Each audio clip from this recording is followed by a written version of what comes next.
আমি নাম ধরেই বলছি, আওয়ামী লীগ যারা করতেন, এখন আওয়ামী লীগ দেশে আছে কিনা আমি জানি না, আছে বললাম ওই যে 14%, ওরাও এখনো পর্যন্ত তওবা করে ফিরে আসার চেষ্টায় আছে। আল্লাহ যেন তাদেরকে তৌফিক দেন। আর যদি হেদায়েত না থাকে দোয়া করেও তো হবে না, আল্লাহ যেন তাদেরকে মায়ের কাছে পাঠিয়ে দেন। একটু আস্তে বলেন ভাই, এটা জোরে বলার দরকার নেই। জীবনী পরিষ্কার হওয়ার কথা বলছিলাম। যারা করতেন আওয়ামী লীগ, বলেন তো আপনার বিবেকের কাছে, শেখ হাসিনা জীবনে কোনোদিন একটা মিথ্যা কথা বলেনি, এ গ্যারান্টি আপনি দিতে পারবেন?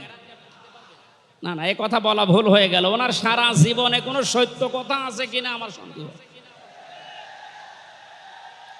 আমার এই 33 বছর বয়সে তো আমি কোনো সত্য কথা ওনার কাছ থেকে শুনলাম।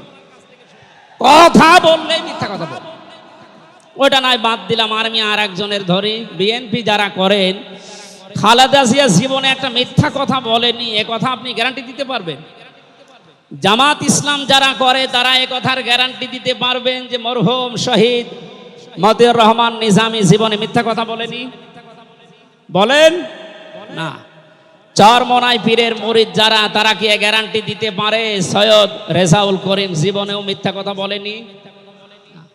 একজনের ব্যাপারে গ্যারান্টি আছে, আল্লাহ নিজে গ্যারান্টি দিয়েছেন, তার 63 বছরে একটা মিথ্যা কথা নেই। চলে যাই সব ছেড়ে যেতে হয়, মৃত্যু মানে না কোনো পরিচয়। সব রাজা মহারাজা আর মহাবীর কাউকে অবকাশ দেয় না। ফেরাউন শেষ তক ছিল না, মৃত্যু তাকেও ছেড়ে দিল না। থেকে গেছে তার সব স্মৃতিচিহ্ন, কেউ আজ তার হয়ে রয় না। এই সেই পিরামিড দাঁড়িয়ে আকাশের দিকে মাথা বাড়িয়ে, ইতিহাস হয়ে আছে চিরকাল। ফেরাউন শুধু ভবে রয় না। নীল নদ আজও আছে, থাকবে চিরদিন, সত্যকে ডাকবে।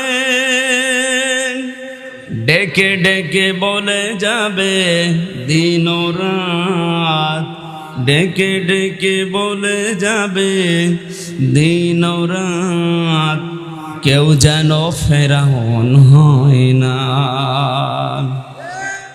ঐতিহাসিক সরোয়ার্দী উদ্যান, ঢাকা। বিশ্ব মানবতার মহান বন্ধু মুহাম্মদুর রাসূলুল্লাহ সাল্লাল্লাহু আলাইহি ওয়াসাল্লামের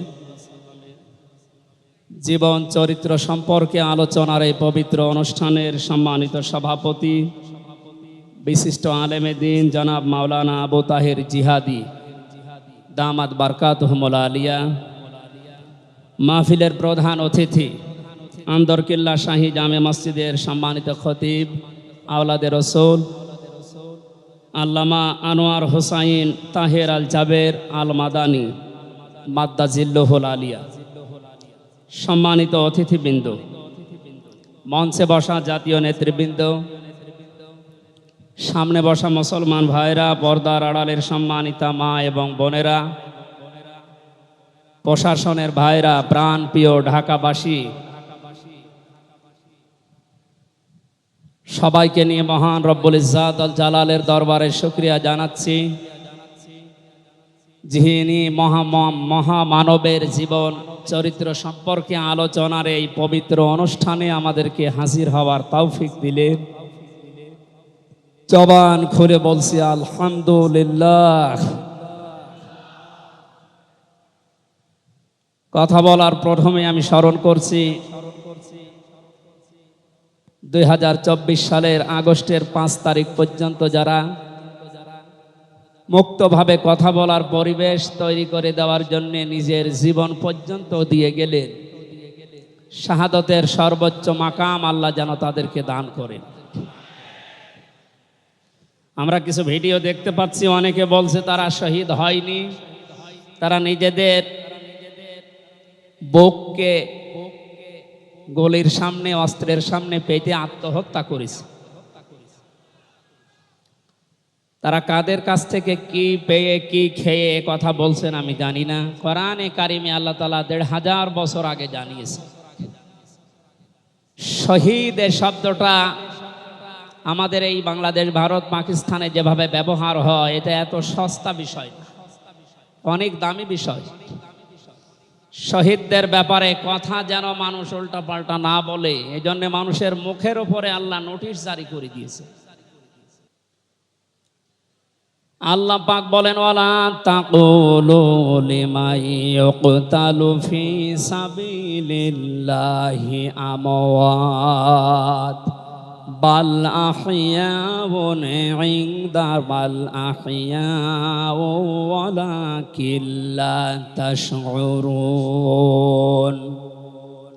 সূরা বাকারার ১৫৪ নম্বর আয়াতে আমি যতগুলো তাফসীর পড়েছি, সব মুফাসসির আয়াতের ব্যাপারে একই বক্তব্য দিয়েছেন।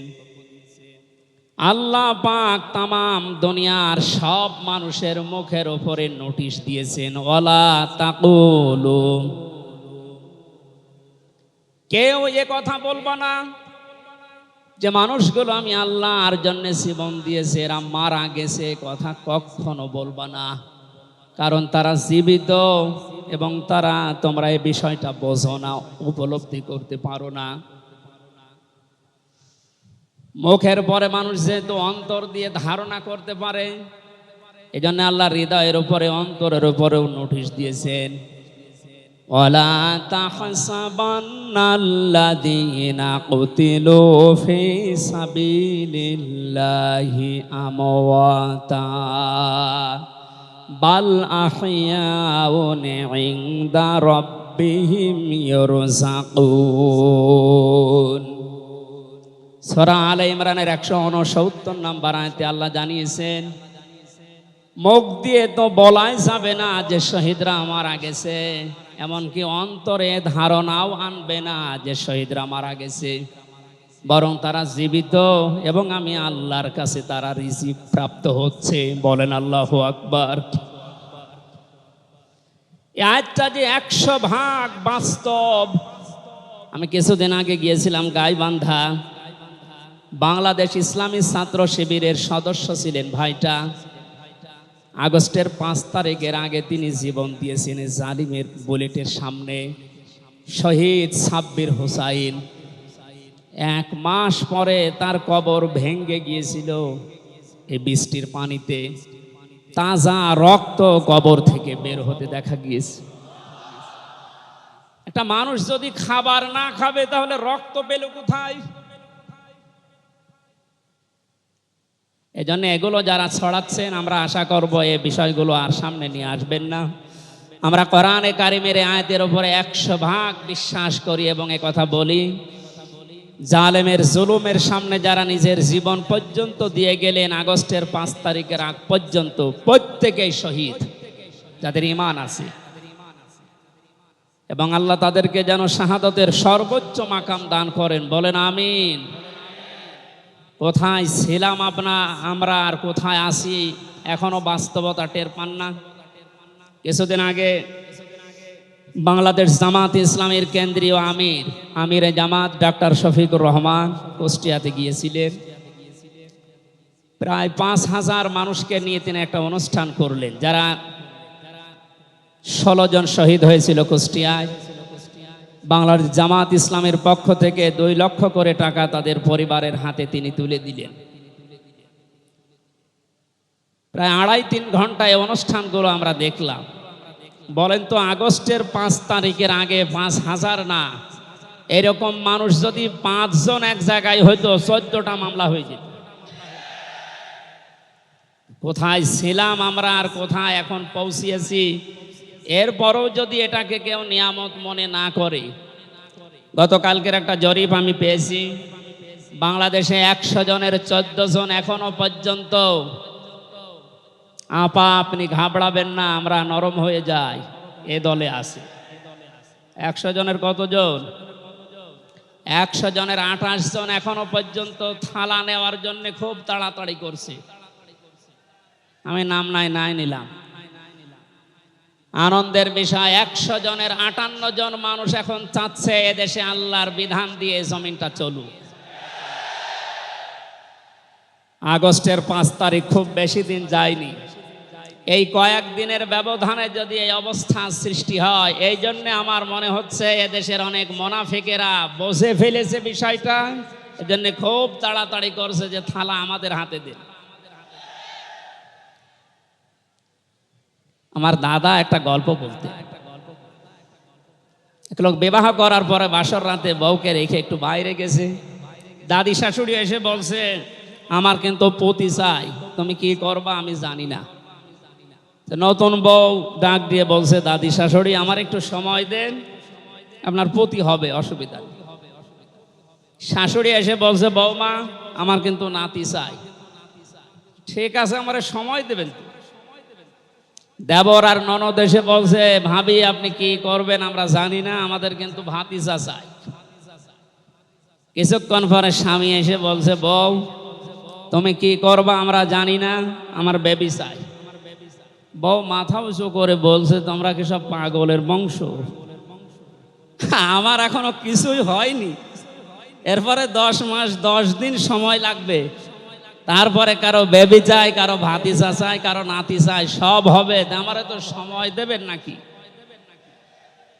15.5 বছরে যে জঞ্জাল তৈরি হয়ে আছে, 1-1.5 মাসে পরিষ্কার করা সম্ভব? আপনি কি মনে করেন? যারাই দায়িত্ব পেয়েছে ছাত্র জনতার হাত থেকে, দেশের মানুষের হাত থেকে, তাদেরকে তো একটু সময় দেবেন নাকি? কুষ্টিয়াতে বাংলাদেশ জামাতে ইসলামের শ্রদ্ধাভাজন আমির উনি সাংবাদিকদের জানিয়েছেন, আমরা সম্মানজনক এবং যুক্তিপূর্ণ সময় তাদেরকে দিতে চাই, যেন দিনের ভোট আর রাতে না হয়। কথা বলেন না কেন? সুতরাং সম্মানজনক সময় নিয়ে তারা ঠিক ব্যবস্থা করবে। যারা খুব তাড়াতাড়ি করছেন, 10 মাস 10 দিন সময় দেবেন না, এমনিতেই বেবি উনি কি ফ্ল্যাক্সি লোড করে নিয়ে আসবে বাড়ি থেকে। সুতরাং আমরা চাচ্ছি, সংস্কার যখন আরম্ভ হয়েছে দেশে, 1628টা চেয়ার আছে এই দেশের, মেন চেয়ার এই চেয়ার না, যিনি পালিয়েছে তার চেয়ার থেকে শুরু করে এদেশের ওসি সাহেবের চেয়ার পর্যন্ত আপনি গণনা করবেন, 1628টা চেয়ার হয়। আমরা চাই খুব তাড়াতাড়ি যারা দায়িত্বে আছেন এই 1628টা চেয়ার যেন খুব তাড়াতাড়ি পরিবর্তন করা হয়, কারণ এগুলো সব ওই জালেমদের দোষ। এগুলো পাল্টিয়ে বৈষম্যের শিকার হয়ে 15.5 বছর যারা ওএসডি হয়েছিলেন, যারা নিজেদের চেয়ার পর্যন্ত পৌঁছাতে পারে নাই, আমরা চাই তাদেরকে এই সমস্ত জায়গাগুলোতে দেওয়া হোক। জালেমদেরকে আল্লাহ হেদায়েত দেয় না, তার বাস্তব প্রমাণ কালকের একটা কল রেকর্ড। একজনের জন্মদিন নাকি গোপালগঞ্জে পালন করতে দেয়নি এক ওসি সাহেব, এই জন্য বাইরের দেশ থেকে তাকে হুমকি দিচ্ছে যে তার নাম লিস্ট করে রাখো, আমি যদি কোনোদিন আসি তার খবর কর। আমি কথাটা শোনার পরে মিলালাম, আল্লাহু লা ইয়াহদিল কওমাজ জালিমিন। আল্লাহ যে ইহদি দিয়েছেন মোজারে, বর্তমান ভবিষ্যৎ, প্রেজেন্ট ফিউচার, আল্লাহ তাআলা জানিয়েছেন যে আমি জালেমদেরকে হেদায়েত দিচ্ছি না, দেব না। কালকের কল রেকর্ড শোনার পরে আমার মনে হচ্ছে ওনার কপালে হেদায়েত নেই এবং আল্লাহ দেবেও না। নয়তো এত কিছু হওয়ার পরেও এই লোকটা হুমকি দিতে পারে, আপনার বিশ্বাস হয়? হেদায়েত চাই না, কারণ আমরা হেদায়েত চাইলেও আল্লাহ দেবেন না। জালেমদের হেদায়েত দেবেন না, আল্লাহ নিজে জানিয়েছেন। কারণ জালেমদের বিরুদ্ধে মামলা দায়ের করবে আল্লাহ নিজে। এটা আমি বানালাম। সূরা শুরা 25 নম্বর পারা 6 নম্বর পৃষ্ঠার 13 নম্বর লাইনের 42 নম্বর আয়াতে আছে, ইন্নামাস সাবিলু আলাল্লাযীনা ইয়াযলিমুনান নাস ইলা আখিরি আয়াত। আল্লাহ পাক বলেন, অবশ্যই আমি আল্লাহ নিজে মামলা দায়ের করব, কেস করব, অভিযোগ দাখিল করব তাদের বিরুদ্ধে যারা মানুষ হয়ে মানুষের বিরুদ্ধে জুলুম করে। আল্লাহ ইয়াজলিমুন আল মুসলিমুনা দেননি যে মুসলমানদের উপরে যারা জুলুম করে, ইয়াজলিমুন আন নাস দিয়েছেন যারা মানুষের উপরে জুলুম করে, অত্যাচার করে। এরা আমির হামজার মামলার আসামি না, এরা সরাসরি আল্লাহর মামলার আসামি। 1628 জন যারাই ছিলেন আর আপনারা কিন্তু বাংলাদেশের কারো মামলার আসামি না, সবাই এখন আল্লাহর মামলার আসামি। মামলার বাদী যত বড় হয় মামলা তত কঠিন হয় এবং জামিন পাওয়াও তত কঠিন হয়। আপনারা জানেন আমি 3টি বছর জেলে ছিলাম। আমার যে মামলা ছিল, আমার মনে হয় যদি সাজাও লাগিয়ে দিত সর্বোচ্চ 3 মাস। কিন্তু মামলার বাদী যেহেতু একেবারে আল্লাহর ওলি, এই জন্যে বহুবার মামলা সিএমএম কোর্ট, জজ কোর্ট, হাইকোর্টে ওঠার পরও বলে না, হবে না। এই কয়েকদিন আগে মামলা আমার সব খারিজ হয়ে গেছে। আমি মনে করলাম মাননীয় আদালতকে প্রশ্ন করি যে আমার এই মামলা তো আপনার কাছে 3 বছর ছিল, এতদিন তো কিছুই করেননি, হঠাৎ এখন বলছেন কোনো দোষ নেই, সব বেকসুর খালাস করে দিলাম।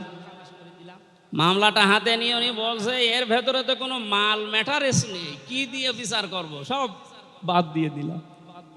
তো এতদিন এই কথা বললে তো আমার 3 বছর জেলে থাকা লাগে না। উনি এইটাই বলতো যে হুজুর আমার হাত বাঁধা ছিল। কি বাধা ছিল? এখন যেহেতু হাত খোলা, ন্যায় বিচার করতে পারছেন, আমরা চাই এদেশে যত চেয়ার আছে সব হাত যেন আবু সাইদের মতো এভাবে খোলা থাকে। এভাবে হাত খোলা চান না? কিয়ামতের আগে কোনো জালেম এদেশের চেয়ারে আর আসতে পারবে না ইনশাআল্লাহ। সতর্ক থাকা লাগবে আমাদের। এই জন্য যারা তাড়াহুড়া করছেন আপনারা একটু শান্ত হন, আগে 10 মাস 10 দিন সময় দিন, বাসর হোক। কথা বলেন না কেন? আমি আর নিচে নামলাম না। আল্লাহ আপনাদেরকে সম্মতি দান করুন, আমিন। দরুদ আর সালাম পড়ছি আমাদের নবী মুহাম্মদুর রাসূলুল্লাহ সাল্লাল্লাহু আলাইহি ওয়াসাল্লামের প্রতি। আজকে সেই বিকাল 3টা থেকে শুরু করে রাত 9টা পর্যন্ত এদেশের পতিত যশা আলেমদের মুখে, ইসলামিক চিন্তাবিদদের মুখে এবং জাতীয় নেতৃবৃন্দের মুখে আপনারা নবীর সিরাত সম্পর্কে বিভিন্ন কথা শুনতেছেন। আমি লাইভ দেখছিলাম। আমার আজকের আলোচনার বিষয় রাসূল সাল্লাল্লাহু আলাইহি ওয়াসাল্লাম কেন একমাত্র আদর্শ। এই পয়েন্টের উপরে কোরআন শরীফ থেকে, হাদিস থেকে আমি 18টা পয়েন্ট বের করেছি। খুব সংক্ষেপে এর উপরে আপনাদের সামনে কথা উপস্থাপন করার চেষ্টা চালাবো ইনশাআল্লাহ। ওমা তাওফীকি ইল্লা বিল্লাহ। জবান খুলে কোরআনের এই সোনালী আয়াতটা একটু পড়েন। আউযু বিল্লাহি মিনাশ শাইতানির রাজিম। বিসমিল্লাহির রহমানির রহিম।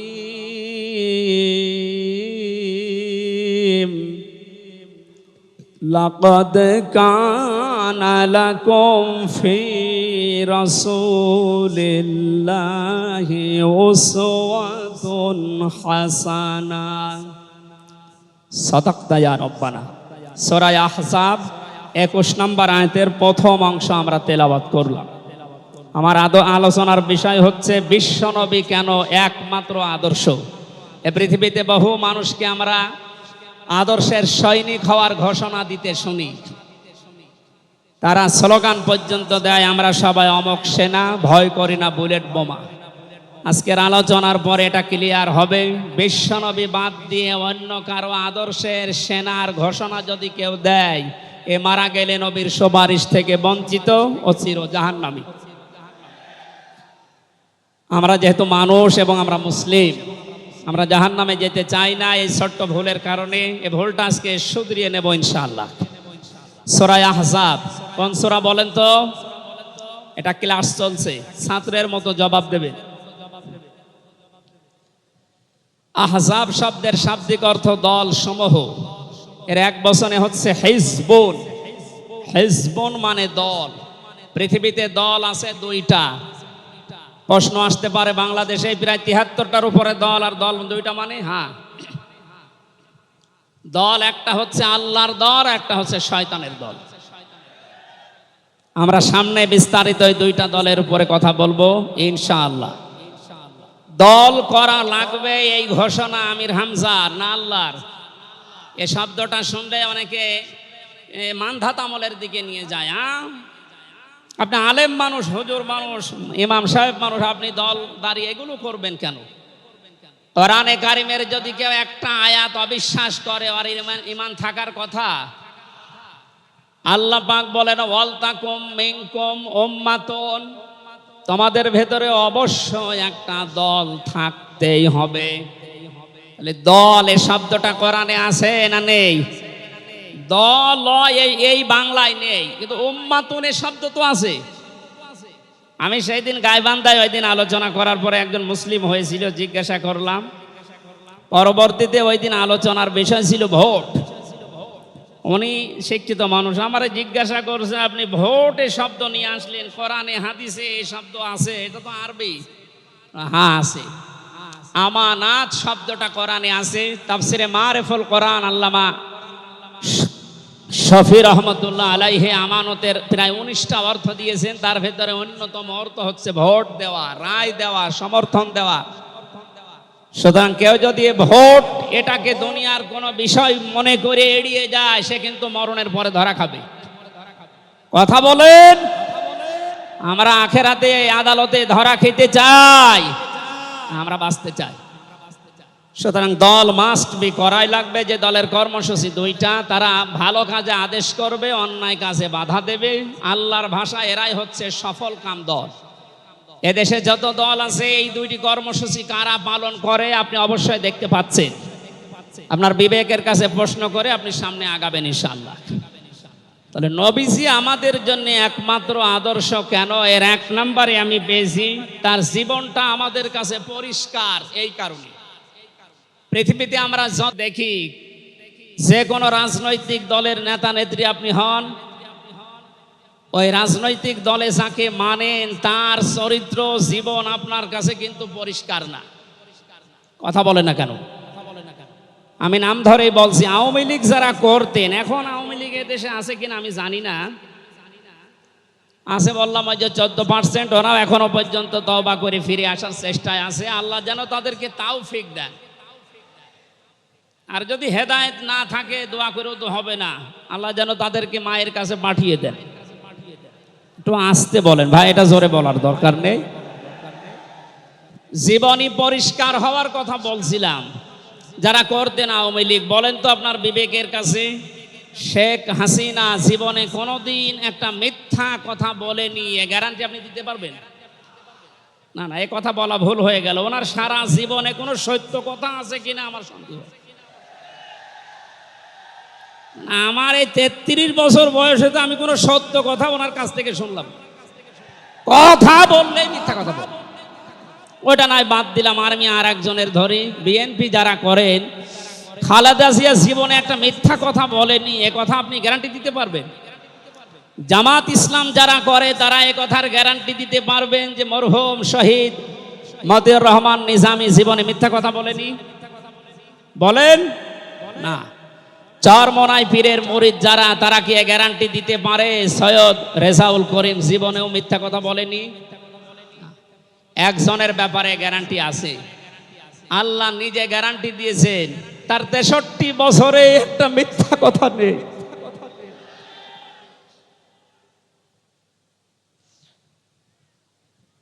এই জন্য বিশ্ব নামে আমাদের একমাত্র আদর্শ হওয়ার কারণ এই যে জীবনে 63 বছরে একটাও মিথ্যা কথা বলেননি। জোরে বলেন আল্লাহু আকবার।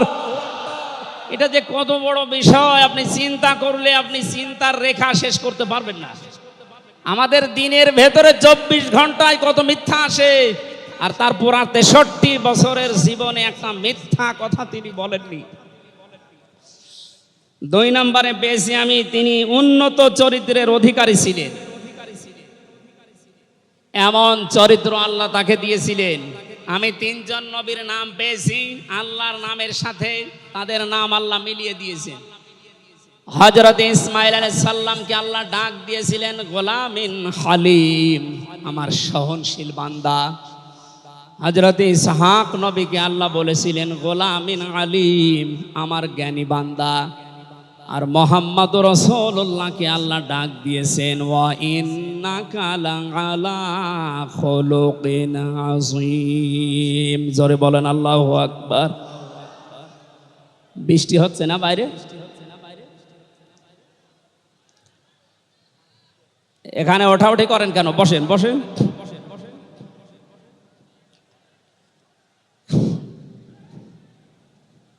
এই কোরআনের আলোচনার ভেতরে কথা বললে কিন্তু গুনাহ হবে ভাই, কথা বলা যাবে না। কষ্ট হলেও ওইভাবে থাকেন, কথা বলবেন না।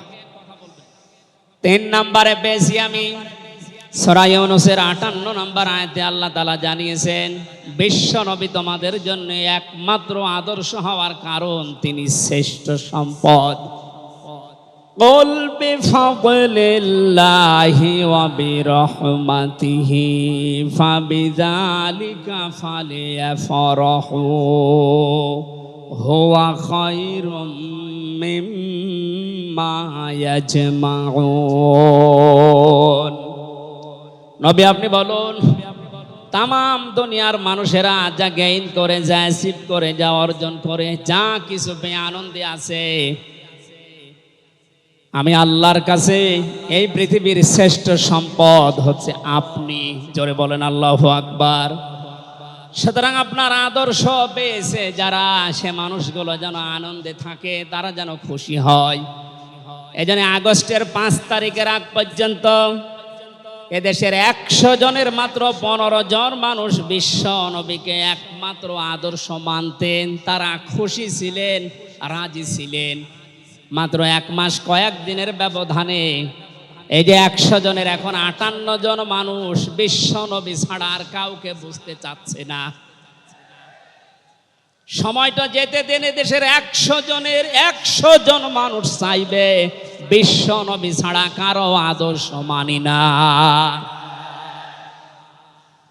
সংক্ষেপ করছে আমাদের প্রধান অতিথি এসে পড়েছেন, এই জন্যে 4 নম্বরে পেয়েছি এই পৃথিবীর ময়দানে বিশ্বনবী মুহাম্মদুর রাসূলুল্লাহ হচ্ছেন আল্লাহর পক্ষ থেকে আমাদের জন্য, বিশেষ করে মুমিনদের জন্য সবচাইতে বড় অনুগ্রহ। সূরা আলে ইমরানের 164 নম্বর আয়াতে আল্লাহ ঘোষণা দিচ্ছেন লাকাদ মান্নাল্লাহু আলাল মুমিনিনা ইয লাকাদ মান্নাল্লাহু আলাল মুমিনিনা ইয বাআসা ফীহিম রাসূলা ইলা আখিরি আয়া। অবশ্যই মুমিনদের জন্য এই পৃথিবীর ময়দানে বিশ্বনবী মুহাম্মদুর রাসূলুল্লাহ আল্লাহর পক্ষ থেকে একটা অনুগ্রহ।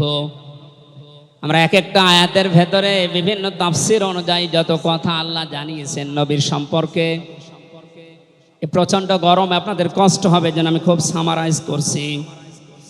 6 নম্বরে পৃথিবীর ময়দানে বিশ্বনবী একমাত্র আদর্শ হওয়ার পেছনে কারণ এই, তিনি গোটা জাহানের জন্য ছিলেন একমাত্র রহমত।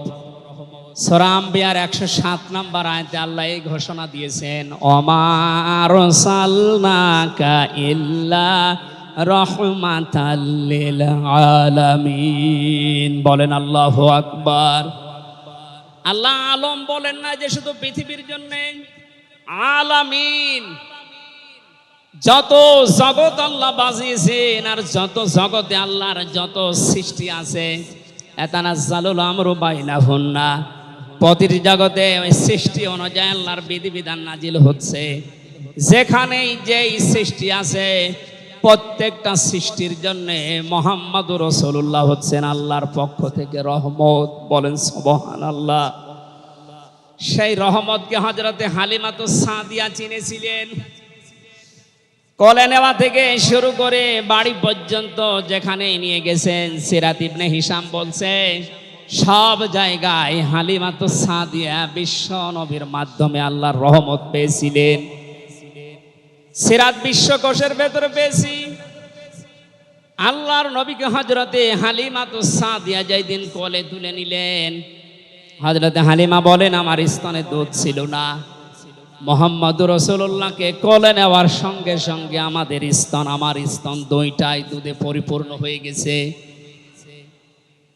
আমি ডান স্তন তাকে দিলাম, তিনি পান করলেন। বাম স্তন তাকে দিয়েছি, সঙ্গে সঙ্গে তিনি মুখ বের করে নিলেন। আমার দুধ ভাই আব্দুল্লাহর অধিকার। ও মা হালিমা, পৃথিবীতে আমি ভাইয়ের হক নষ্ট করার জন্য আসি না, এসেছি ভাইয়ের হক ফিরিয়ে দেওয়ার জন্যে।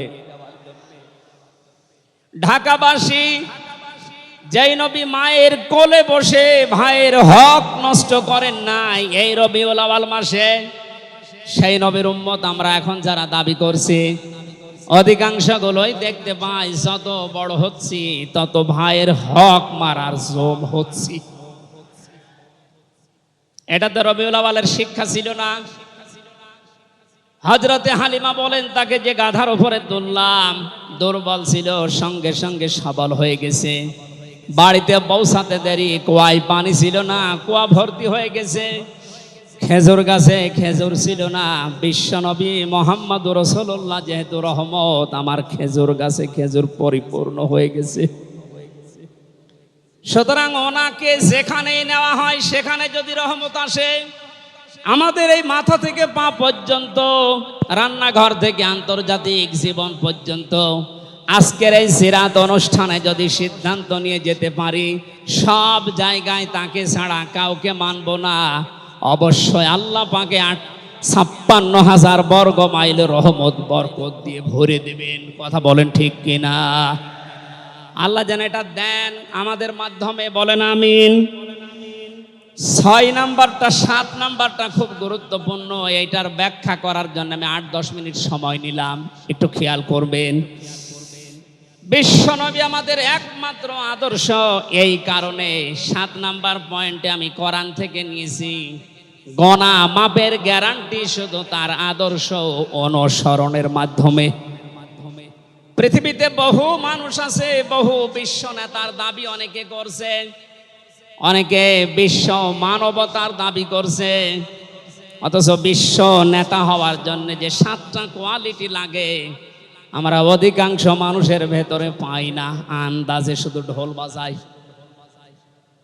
এ পৃথিবীতে বিশ্ব নেতার দাবি করতে পারেন নবীরা, রাসূলরা।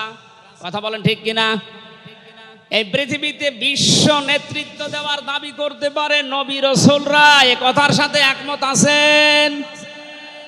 আমরা একজন নবীর নাম বলছি, হযরত ঈসা রূহুল্লাহ।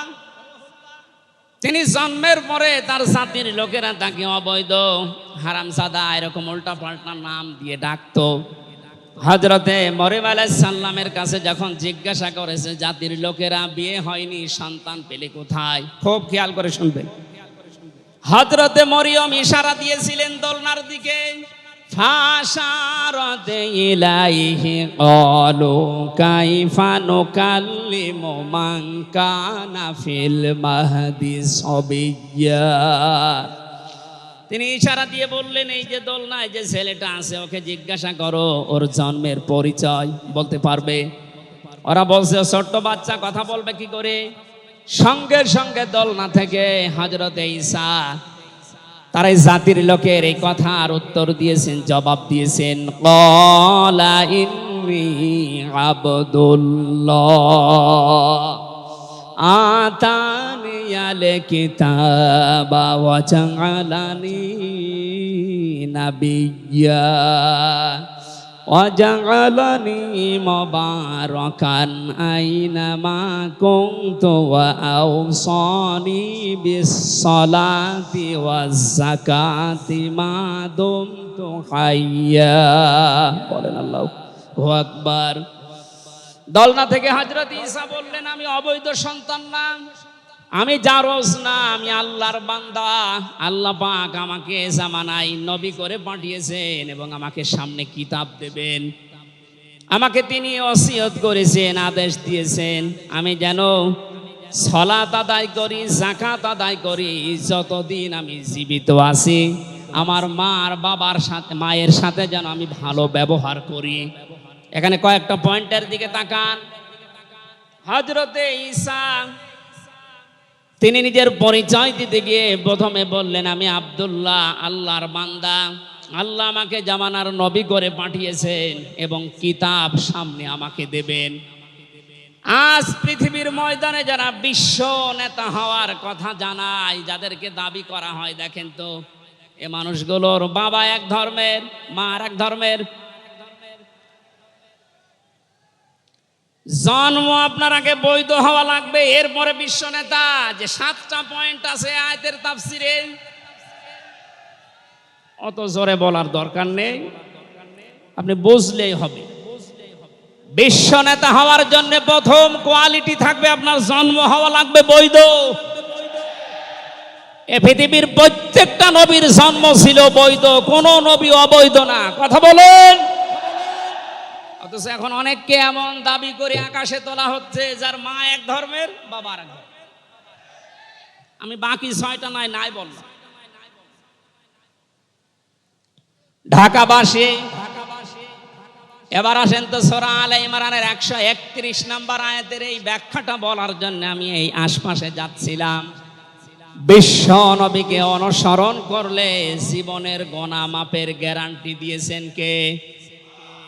এতদিন আয়াত যেভাবে শুনেছেন ওইভাবে না, যেহেতু এখন ডিজিটাল যুগ, ডিজিটাল কায়দায় শোনা লাগবে। কুল ইন কুনতুম তুহিব্বুনাল্লাহা ফাত্তাবিউনি ইউহিব্বুকুমুল্লাহ ওয়া ইয়াগফির লাকুম যুনুবাকুম আল্লাহু গফুরুর রহিম। এটা তাফসিরে ফি জিলালিল কোরআনে সাইয়্যিদ কুতুব বিস্তারিত দিয়েছেন, আমি শুধু ইঙ্গিত দিচ্ছি, একটু তাকান। আল্লাহ পাক বলেন, নবী আপনি বলুন, যদি আল্লাহকে ভালোবাসি এ দাবি তোমাদের থাকে, এ দাবি আমাদের আছে না নেই? আল্লাহকে আমরা ভালোবাসি এ দাবি আছে না নেই? আল্লাহ বলেন এ দাবি যারা করে তাদেরকে আপনি বলেন যে ফাত্তাবিউনি, তারা যেন আপনার অনুসরণ করে। আল্লাহ পাক বলেন তারা যদি আপনার অনুসরণ করে ইউহিব্বুকুমুল্লাহ, আমি আল্লাহ নিজেই তাদেরকে ভালোবাসা আরম্ভ করব। আমি যদি কাউকে ভালোবাসি তার জীবনের অপরাধগুলো মাফ করে দেই, আমি গফুর, আমি রহিম। এ পর্যন্ত বাংলা অর্থ ছিল। এবার আসেন ব্যাখ্যায়। এদিকে আসেন আপনারা, এদিকে আসেন। ফাত্তাবিউনি, আমার অনুসরণ করো, আমাকে দেখে দেখে চলো। এখন এই অনুসরণ করা লাগবে কি নবীজির জীবনের আংশিক না পূর্ণাঙ্গ? আরো জোরে বলেন, আংশিক না পূর্ণাঙ্গ? আব্দুল্লাহ ইবনে উবাইয়ের দিকে তাকান, এ লোকটা অনুসরণ করেছিল কিন্তু আংশিক। এই জন্য মুনাফিকের সর্দার হয়ে মারা গেছে। কথা বলেন ঠিক কিনা? তার নামাজ ছিল রসুলের মতো, রোজা ছিল রসুলের মতো, নবীজির পেছনে হজ করেছে, নবীজির সাথে, বিশ্ব নবীর সাথে ইফতারি করেছে, কিন্তু বিশ্ব নবী এই পৃথিবীর নেতা এটা সে মানত না। আজ বাংলা সহ বিশ্বে বহু মুসলমান এই থিওরিতে আছে, তারা নামাজ রসুলের মতো পড়ে, রোজা রসুলের মতো রাখে, কিন্তু সমাজ নবীজি, রাষ্ট্র নবীজি 10 বছর কোরআন দিয়ে চালিয়েছিলেন, এইটা মানতে তারা রাজি না। এ মানুষগুলোর অনুসরণ হচ্ছে আংশিক না পূর্ণাঙ্গ? সুতরাং আংশিক অনুসরণ করলে আল্লাহ কি আপনাকে ভালোবাসা আরম্ভ করবে? না। ইউহিব এটা মোজারে, বর্তমান, ভবিষ্যৎ, প্রেজেন্ট, ফিউচার। যখন আপনি পূর্ণাঙ্গ অনুসরণ করার জন্য দাড়ি থেকে, মাথা থেকে শুরু করে পা পর্যন্ত, রান্নাঘর থেকে শুরু করে আন্তর্জাতিক জীবন পর্যন্ত সব জায়গায় বিশ্ব নবীকে অনুসরণের সিদ্ধান্ত নিয়ে নেমে পড়বেন, আল্লাহ তখন ভালোবাসা আরম্ভ করবে। আয়াত অনুযায়ী দেশে এখনো যারা পূর্ণাঙ্গ অনুসরণ আরম্ভ করেননি, এ কথা বুঝে এসেছে। সুতরাং আমাদের অনুসরণ হবে কি আংশিক না পূর্ণাঙ্গ? আরো জোরে বলেন। নবীজির মতো নামাজ পড়া যেমন, বিশ্ব নবীর মতো রাষ্ট্র চালাতেও হবে ওই রকম। নবীজি জানিয়েছেন, মান মাতা ওয়ালাম ইয়াখযু ওয়ালাম ইউহাদ্দিস বিহি নাফসাহু মাতা আলা শুবাতিন মিনান নিফাক। যে লোকটা মরে গেল, কিন্তু তার এই চিন্তা ভাবনা ছিল না যে জমিন আল্লাহর কোরআন দিয়ে চলুক। এই লোকটা মুনাফিক হয়ে মরবে, কেউ তাকে বাঁচাতে পারবে না। অথচ এই হাদিসটা সামনে নিয়ে বাংলাদেশে আমরা এখনো অনেককে নামাজ পড়া, রোজা রাখা, দাড়ি রাখা, জুব্বা গায়ে দেওয়া মানুষকেও মুনাফিক হয়ে মরার সম্ভাবনা দেখতে পাচ্ছি। কথা বলে ঠিক কিনা? সুতরাং আমরা চাই নবীজি যেভাবে নামাজ পড়েছিলেন, বিশ্ব নবী যেভাবে রাষ্ট্র চালিয়েছিলেন, ওইভাবে আমাদের এই দেশটাও 10 বছর চলুক। আমিরে জামাত ডাক্তার শফিকুর রহমান কয়েকদিন আগে ঘোষণা দিয়েছেন 15 বছর লাগবে না, মাত্র 10টা বছর আমাদের হাতে দেন, আমরা গ্যারান্টি দিতে পারি এ দেশের মানুষকে। 9টা পয়েন্ট ওখানে উনি দিয়েছেন, সবগুলোর বাস্তবায়ন করে এই 16 কোটি মানুষকে উনি দেখাবেন। এটাকে আজ অনেকে রাজনীতি মনে করে উল্টাপাল্টা দিকে নিয়ে যাচ্ছেন। আমার বিশ্ববিদ্যালয়ে থাকাকালীন এক দুষ্টু বন্ধু ছিল, 10 বছর নবী কোরআন দিয়ে রাষ্ট্র চালিয়ে বলতে পেরেছিলেন খায়রুল কুরুনি করনি, আমার যুগ শ্রেষ্ঠ যুগ। আমাদের দেশটা 53 বছর স্বাধীন হয়েছে, 1 বছরও কোরআন দিয়ে চলেছে। এই জন্য তো কোনো জিনিস নিরাপদ না। আমার ছোট দাদা উনি বলছিলেন যে হজে যাওয়ার পরে দেখি একটা ঘড়ি পড়ে আছে, মোবাইল ঘড়ি। চিন্তা করলাম নেব না, মনের ভেতরে ভয়, যদি ধরা পড়ে যায় তাহলে তো মানুষ, এ দেশে তো ধরা পড়লে আবার হাত কেটে দেবে। দেশে যাওয়ার পরে মানুষ বলবে হাজী সাহেব চোর। এই ভয়তে নিলাম না। কি করি, অতক্ষণ দাঁড়িয়ে থেকে কেউ নেয়ও না, কারো পায়ের নিচে পড়ে আবার নষ্ট হয়ে যাবে। তুলে নিলাম এদিক ওদিকে তাকিয়ে। হারানো জিনিস যেখানে জমা দেয় ওই জায়গায় জমা দিলাম। ওনারে জিজ্ঞাসা করলাম, ভাই মোবাইলের দাম কেমন হবে? উনি আমারে বলছে ইয়া হাজিউল হজ্জা তাই না বিলাদুকা, হে হাজি দেশ কোথায়? দাদা বলে যে তুমি বাংলাদেশ। বাংলাদেশ থেকে এসেছি। আপনার বাংলাদেশের টাকার মান অনুযায়ী এই ঘড়ি মোবাইলের এটার দাম হবে 72,000 টাকা। কত? 72,000 টাকার মোবাইল পড়ে আছে, ঘড়ি কেউ নিচ্ছে না। এদেশে থাকবে? বলেন। সাধারণ মানুষের কাছে থাকা দূরের কথা, দরবেশের কাছে থাকবে 36,000 কোটি টাকা। আমার মনে হয় আমার 33 বছরের জীবনে গণনা করে শেষ করতে পারবো না। পদ্মা সেতু আর একটা বানিয়ে এখনো 4,000 কোটি টাকা রাষ্ট্রে থেকে যেত। কথা বলেন। দরবেশ যদি এই করে, যেগুলো ধরবেশ ওগুলোর চরিত্র কি বলে? এই জন্য এই বন্ধুটা আমারে বলছিল, আমি রামজা, আমি কুষ্টিয়া থেকে যাচ্ছিলাম ঢাকাতে, একটা নর্মাল কোচে চড়ে হঠাৎ আমার পেটে গন্ডগোল। সিরাজগঞ্জ রোড পার হওয়ার পর ড্রাইভারকে বললাম যে ভাই একটু দাঁড়ান, আমি নেমে যাব, আমার পেটে গন্ডগোল। ড্রাইভার বলছে গাড়ি থামবে না, একেবারে জায়গা মতো থামবে। আপনার যদি বেশি অসুবিধা হয় তো পেছনে সিট খালি আসে, বসে বসে আল্লাহ আল্লাহ করে। বলছে আমার পেটে গন্ডগোল, একে আল্লাহ আল্লাহ থামে? পেছনে যে দেখি কয়েকটা সিট খালি পড়ে আছে, ওই যে পলিথিন দেয় বমি করার জন্য, একটা নিলাম। 2 সিটের মাঝে বসে ওই কাজ করলাম। চিন্তা করলাম এটা যদি রেখে চলে যায় তাহলে আমার তো বদনাম হয়ে যাবে। পকেট থেকে একটা সাদা রুমাল ছিল, ওইটা বের করলাম, টাইট করে বাঁধলাম। পেছনের চালানা খুলে ফেলে দেব, আল্লাহর ইশারা পেছনে আসছিল মোটরসাইকেলওয়ালা। পড়বে কি পড়বে একেবারে মোটরসাইকেলের সামনে। ও বলছে জানলা দিয়ে তাকিয়ে আছি, দেখলাম মোটরসাইকেলওয়ালা এদিকে ওদিকে তাকিয়ে ও মনে করছে নতুন রুমালে থপ করে পড়লো কি। এ রুমাল যখন নতুন, ভেতরের জিনিসও মনে হয় নতুনই হবে। ও বলে তুলে নিল, ও বাড়ি যে টের পাবে যে কোন নতুন জিনিস। এই জন্য বলছে হামজা, আমাদের দেশে পায়খানা পর্যন্ত নিরাপদে নেই, এর বাস্তব প্রমাণ আমারটা। অথচ আমিরে জামাত গ্যারান্টি দিয়েছেন চুরি থাকবে না, শুধু পায়খানা না, 36,000 কোটি না, 36 পয়সাও চুরি হবে না। 10 বছরের জন্য ছেড়ে দেন দেশটা। আপনারা ওনার সাথে একমত কিনা? কারা কারা ওনাদের হাতে দিতে চান দেখি? লিল্লাহি তাকবীর।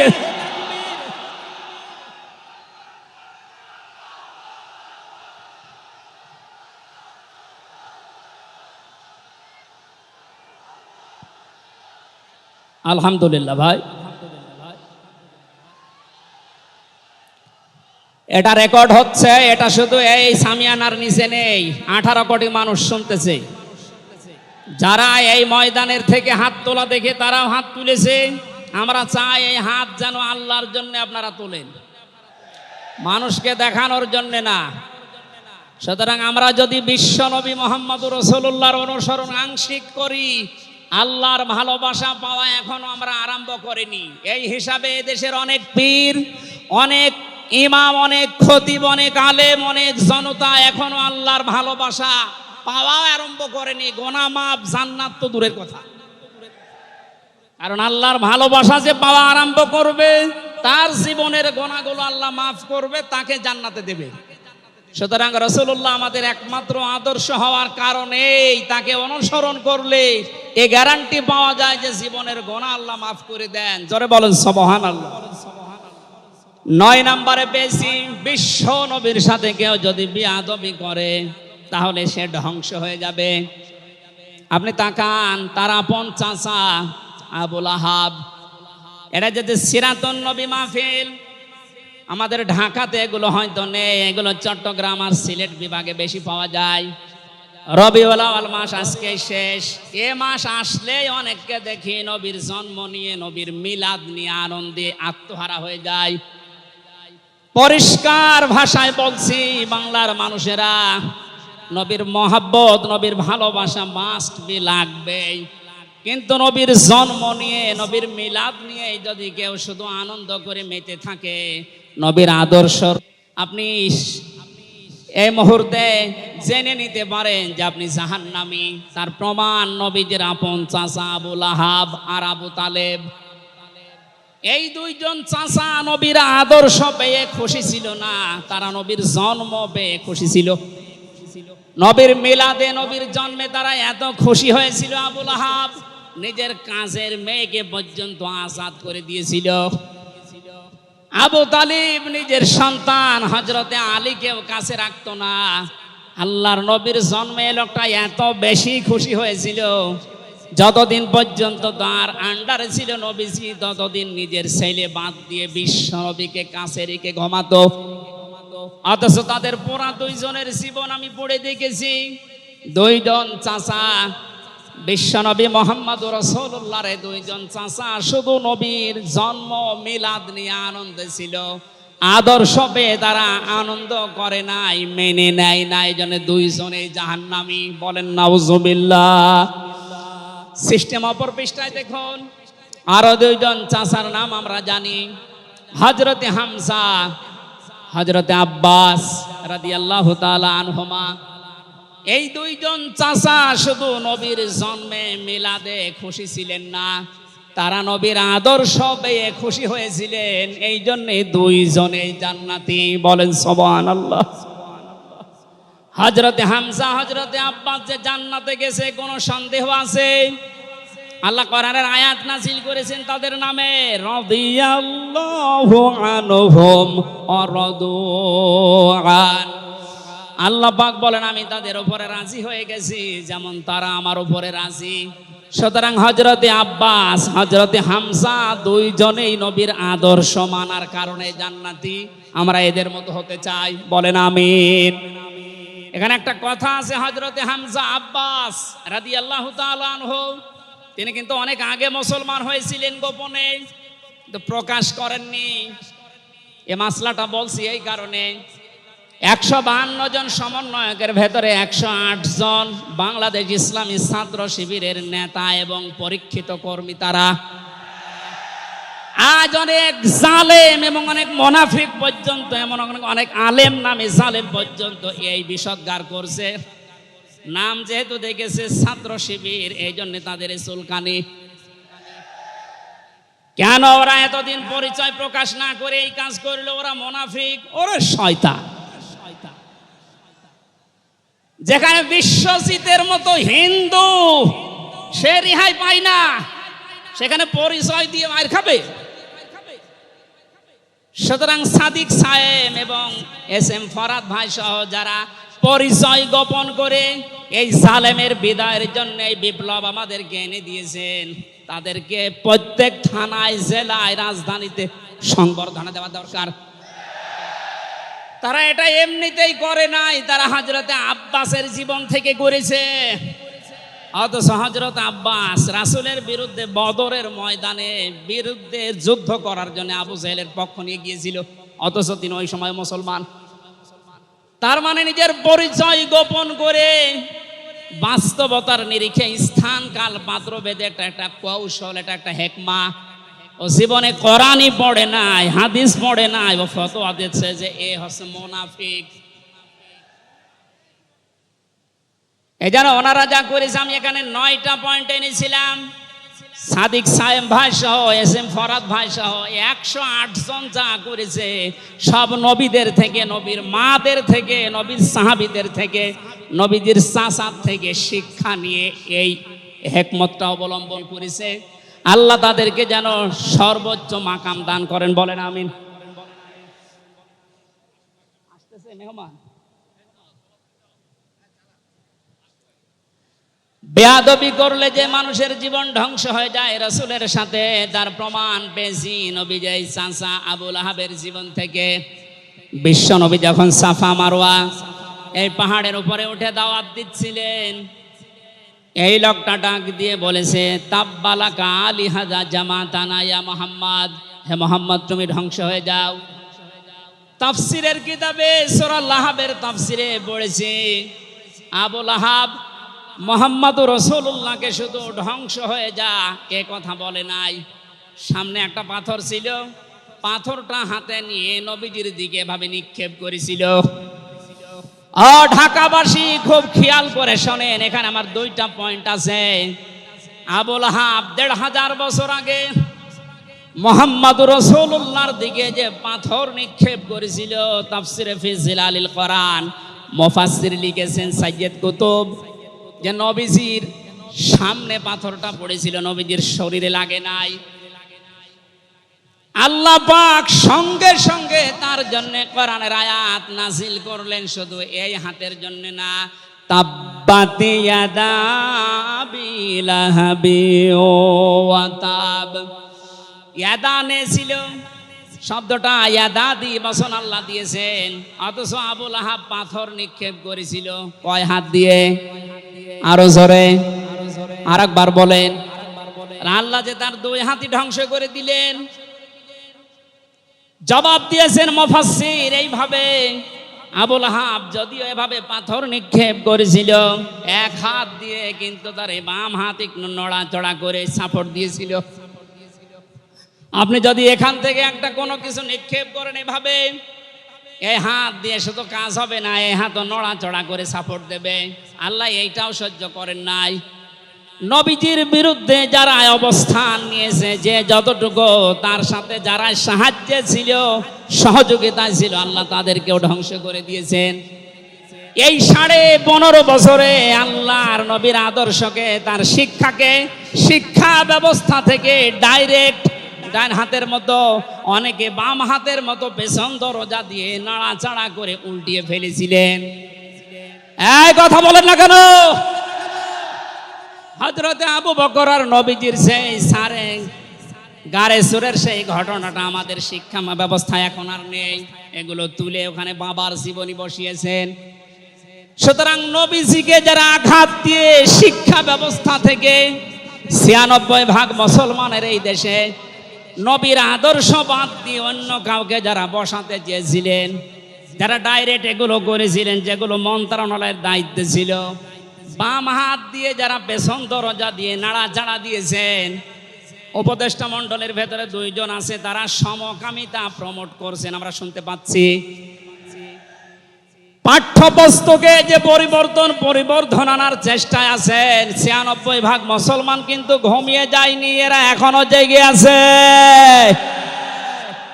আমিরে জামাত কুষ্টিয়ায় সেদিন ঘোষণা দিয়েছে, দেশের মুসলমানেরা এখন আর 5 তারিখের আগের মতো ঘুমিয়ে নেই, সব সজাগ আছি আমরা। আরো জোরে বলেন।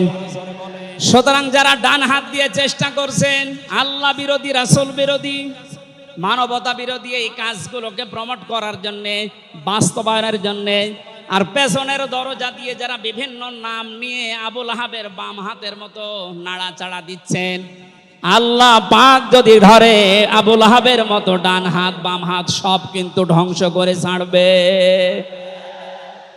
এই জন্য আমরা সাবধান বাণী উচ্চারণ করছি। এগুলোই যারা আছেন, আমি নাম নিলাম না, ছাত্র জনতা যেভাবে আপনাদেরকে উপদেষ্টা বানিয়েছে, আপনি 152 জনের 108 জনের দেখতে পারছেন না। এই মানুষগুলো কি চাই? 108 জন না, আমি 152 জনের সাথে যোগাযোগ রেখে দেখেছি, সবাই চায় এদেশে আল্লাহর বিধান চালু হোক। এই রবিউল আউয়াল মাসে রাসূলের চরিত্র যেভাবে শুনি ওটা যেন বাস্তবে দেখতে পাই, সেটা চালু হোক। 53 বছর তো দেখলেন, বাবা চালিয়েছিল, দুর্ভিক্ষে মরিছে অনেকে, আমি দেখি না, আমার তো 33 বছর, এ মুরব্বীরা দেখেছি। স্বামী চালিয়েছিল অনেকের চাচা চালিয়েছে 9 বছর, ভাবি চালিয়েছে, এমনকি বউ চালিয়েছে, এটা তো দেখলাম। এখন শুধুমাত্র কোরআন দিয়ে চললে, নবীর আদর্শ দিয়ে চললে দেশটা কেমন দেখা যায় এটা দেখতে বাকি আছে। এটা আপনারা দেখতে চান না সামনে? আমার জীবনের সবচাইতে বড় শখ, আকাঙ্ক্ষা, তামান্না এইটা, চর্ম চোখে যেন আল্লাহ আমাকে দেখায় যে 56,000 বর্গ মাইল তার কালাম দিয়ে চলছে। এটা দিয়ে চললে যে কেমন দেখা যায়, এটা মিনি জান্নাত হয়ে যাবে। আপনি বিশ্বাস করেন, এটা মিনি জান্নাত হয়ে যাবে। অনেকের এখনো পর্যন্ত শ্বশুর ভয় দেখাচ্ছে। আমির জামাত সেদিন বলেনি যে শ্বশুর ভয় দেখাচ্ছে মেয়েদেরকে যে তোমাদের ঘর বন্দি করে রাখবে। অনেকে যারা ডাইল খায়, মামা বাবা খায়, লাল পানি খায়, এরা কি খাবে? দেশটা যদি কোরআন দিয়ে চলে, নবীর আদর্শ দিয়ে চলে, পুরা দেশটা হয়ে যাবে মসজিদের মতো।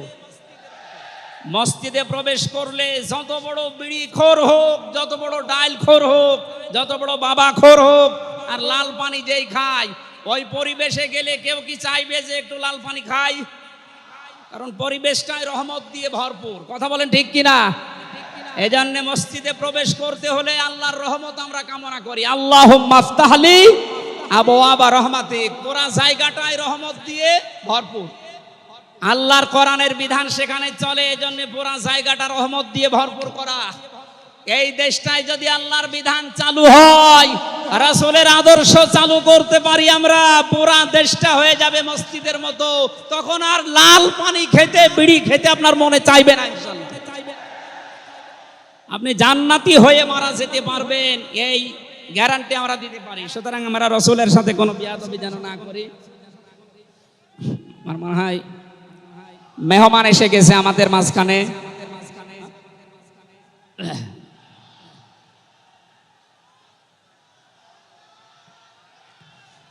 লিল্লাহি তাকবীর। আওলাদে রাসূলের আগমন, আওলাদে রাসূলের আগমন।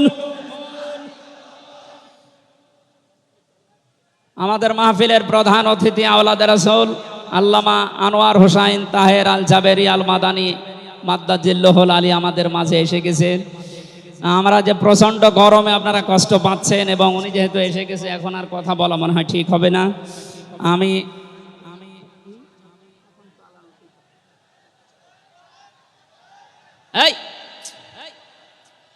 এখানে যা বসা আছে সব আমার উস্তাদের উস্তাদ।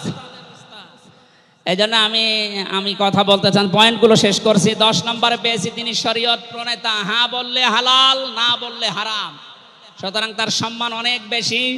11 নম্বরে তিনি ছিলেন দাঈ ইলাল্লাহ, তিনি ডাকতেন শুধুমাত্র আল্লাহর দিকে। কার দিকে?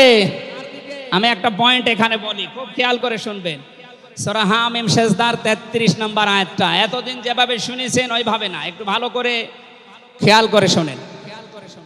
আল্লাহ পাক বলেন, ওমান আহসানু কাওলাম মিম্মান দাআ ইলাল্লাহি ওয়া আমিলা সালিহান ওয়া ক্বালা ইন্নানি মিনাল মুসলিমিন। ওই লোকটার কথার চাইতে আর উত্তম কথা কে বলে দুনিয়ায়? যে লোকটা আল্লাহর দিকে মানুষকে ডাকে, নিজে ভালো ভালো কাজের আঞ্জাম দেয়, আর নিজে পরিচয় ওপেন করে যে আমি একজন মুসলমান। আমি কি? বাংলার মুসলমানেরা আপনি আয়াতের দিকে তিনটা বিষয় খেয়াল করেন। এদেশে কম বেশি আমরা ৯৬% যেহেতু মুসলমান, এই জন্য আল্লাহর দিকে আমরা ডাকি, এটা আমি মেনে নিলাম। ২ নম্বরে ভালো ভালো কাজের আঞ্জাম আমরা নিজের জায়গা থেকে হলেও কম বেশি দিতে পারছি বা দেই। ৩ নম্বরে যেটা অকলা ইন্নানি মিনাল মুসলিমিন, আমি মুসলমান, এই ঘোষণা দেওয়ার মতো পরিবেশ এই দেশে এখনো আসে নাই। কথা বলেন, এখন এমন জায়গা অনেক আছে যেখানে আমি মুসলমান এ কথা বলা এখনো সম্ভব না। সুতরাং আয়াতের ৩ নাম্বার এটা যদি বাস্তব এই চর্মচোখে দেখতে চান যে আমি মুসলমান, এই পরিচয় দিয়ে আমি এই পৃথিবীতে টিকে থাকতে চাই, তাহলে এই দেশটা কোরআনের হাতে দেওয়া লাগবে, মাস্ট বি। কথা বলেন ঠিক কিনা? সুতরাং আমাদের এখন থেকে ডাক হবে কোনো পীরের দিকে না, কোনো বাবার দিকে না, আমাদের একমাত্র ডাক হবে আল্লাহর দিকে। জোরে বলেন আমিন। ১২ নম্বরে বেশি তিনি যুদ্ধবন্দীদের সাথে এমন ভালো আচরণ করতেন। ইয়ামামার একজনের নাম পড়লাম হাদিসের পাতায়, বিগ লিডার ছিলেন এই লোকটা, সামামা ইবনে ওয়াসাল রাদিয়াল্লাহু তাআলা আনহু। বদরের ময়দানে তিনি ধরা পড়লেন, সাহাবীরা তাকে বেঁধে রেখেছে মসজিদের ভেতরে খুঁটির সাথে। নবীজি এসে বললেন, সামামা কেমন লাগে তোমার, কি আচরণ আমার কাছে আশা করো? লোকটা বলে, মুহাম্মদ সাল্লাল্লাহু আলাইহি সাল্লাম, আপনি আমাকে মেরেও ফেলতে পারেন, ছেড়েও দিতে পারেন। নবীজি তাকে বললেন, সামামা এই দুনিয়ায় শেষ দুনিয়া না, আর একটা জগৎ আমাদের সামনে আসে। ইসলামের বিশাল কিছু তার সামনে তুলে ধরলেন। বাড়িতে যাওয়ার পরে নিজের হাতে রান্না করে খাবার পাঠালেন তার জন্যে। দ্বিতীয় দিন আবার তাকে দাওয়াত দিলেন ইসলামের। বিশ্ব নবী নিজে উটের দুধ এক সাহাবীকে দিয়ে দহন করিয়ে গরম করে পাঠালেন। মনে হচ্ছে তিনি জামায় আদর করছেন, অথচ সে লোকটা যুদ্ধবন্দী। একটা যুদ্ধবন্দী মানুষের সাথে বিশ্ব নবীর যে আচরণ, এ পৃথিবী অবাক হয়ে গেছে। অথচ এই ১৫.৫ বছরে যুদ্ধবন্দী না, কারাবন্দী, তাও অন্যায় ভাবে। আরে ভাই, আমার তো ৩ বছর পরে যেহেতু মামলা খালাস করে দিয়েছে, আদালত কর্তৃক প্রমাণ হয়েছে যে আমি নির্দোষ, আমার কোনো দোষ নেই, তাহলে আমার মামলার আয়ু থেকে শুরু করে একেবারে ওই উপর পর্যন্ত যিনি পালিয়েছেন, এ পর্যন্ত যারা জড়িত ছিল, আমি চাই তাদের প্রত্যেকে যেন ৩ বছর জেলে থাকে। এইটাই ন্যায় বিচার হবে। এই কথা বলে না কেন? আমার জন্য ৩ বছর, ব্যারিস্টার আরমানের জন্য ৮ বছর, 11 বছর। কত বছর? আপনি যে চট করে ঢুকে পড়বেন, আগে 11 বছর থাকেন, এরপরে।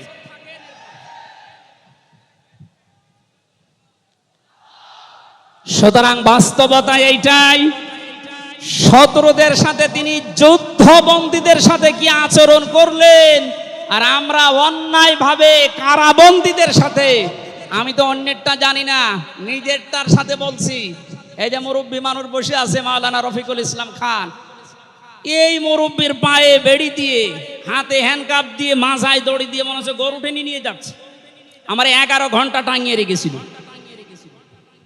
অথচ নিজেরাই বলছিল যে আপনার কোনো দোষ নেই, আমরা জানি। তো দোষ নেই, আমরা ধরে রেখেছেন কেন, ছেড়ে দেন। বলে না, উপরের নির্দেশ। কোথায় পৌঁছিয়েছিল দেশটা? আর তারা এই রবিউল আউয়াল আসলে একদিন ছুটি দিত নবীর জন্মদিন পালন করার জন্য। নবীর আদর্শের কোনো খোঁজ খবর তাদের কাছে নেই। এই সামামা ইবনে ওয়াসাল নবীজির আচরণ দেখে শেষ পর্যন্ত বাপদাদার ধর্ম ত্যাগ করে ইসলাম কবুল করেছিলেন।